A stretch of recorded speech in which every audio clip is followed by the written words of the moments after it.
মার্চের প্রথম ১২ দিনে এলএনজি, এলপিজি সহ অন্যান্য জ্বালানি পণ্য নিয়ে ১৬টি জাহাজ চট্টগ্রাম বন্দরে পৌঁছেছে। কয়েকদিনের মধ্যে আরও ৩টি জাহাজ বন্দরে পৌঁছানোর কথা রয়েছে।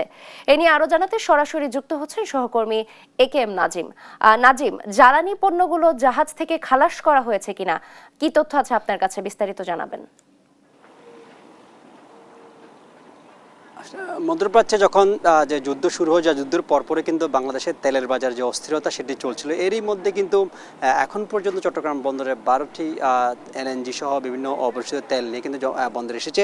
তারই ধারাবাহিকতায় কিন্তু প্রতিদিনই কোনো না কোনো দেশ থেকে কিন্তু এলএনজি থেকে শুরু করে অন্যান্য যে জ্বালানি, সেই জ্বালানি কিন্তু বন্দরে নিয়মিতই কিন্তু বিভিন্ন ধরনের বড় বড় মাদার ভেসেলগুলো আসছে। আমরা একটু কথা বলবো। এখানে দুইজন বন্দরের কর্মকর্তা রয়েছেন। যদি একটু বলতেন যে আপনার এই পর্যন্ত কয়টি জাহাজ আপনি নিয়ে এসেছেন?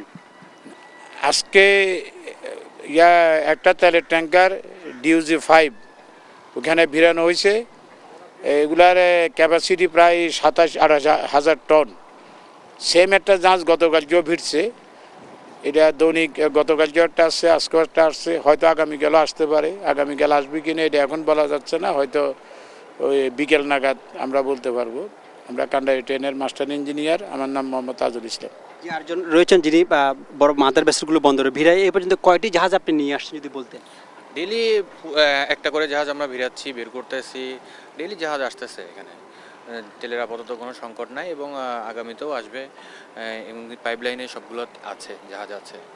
এই যে কান্ডারি ট্রেনের যেসব কর্মকর্তা তারা যেমনটি বলছেন, আসলে মধ্যপ্রাচ্যে চলমান উত্তেজনার মধ্যে কিন্তু এখন পর্যন্ত আপনার প্রাকৃতিক গ্যাস এবং পেট্রোলিয়াম গ্যাস সহ অন্যান্য জ্বালানি নিয়ে চট্টগ্রাম বন্দরে কিন্তু 16টি জাহাজ বন্দরের বহির্নোঙর সহ বন্দরের মুখেই কিন্তু রয়েছে। পাশাপাশি আগামী কয়েকদিনের মধ্যে আরও 3টি জাহাজ বন্দরে আসার কথা রয়েছে। কারণ বিশ্বজুড়ে যখন মধ্যপ্রাচ্যের যুদ্ধ হওয়ার পরপরই হরমুজ প্রণালীতে যখন জাহাজ চলাচল একরকম বন্ধ হয়ে যায়, তারই মধ্যে কিন্তু বিশ্বের বিভিন্ন দেশ থেকে চট্টগ্রাম বন্দরে কিন্তু তেলবাহী জাহাজ সহ বিভিন্ন তরল প্রাকৃতিক গ্যাস নিয়ে কিন্তু জাহাজগুলো ভিড়ছে। তো আশা করা যায় আসলে আগামী কয়েকদিনের মধ্যে যে 3টি জাহাজ আসার কথা আছে সেগুলো যদি চলে আসে, তাহলে তেলের যে সংকট সেটি কিছুটা কাটিয়ে উঠতে পারে বলে মনে করছেন বন্দর সংশ্লিষ্টরা। তো বন্দর থেকে তেলের জাহাজ দিয়ে আমার পেয়ে ছিল সর্বশেষ।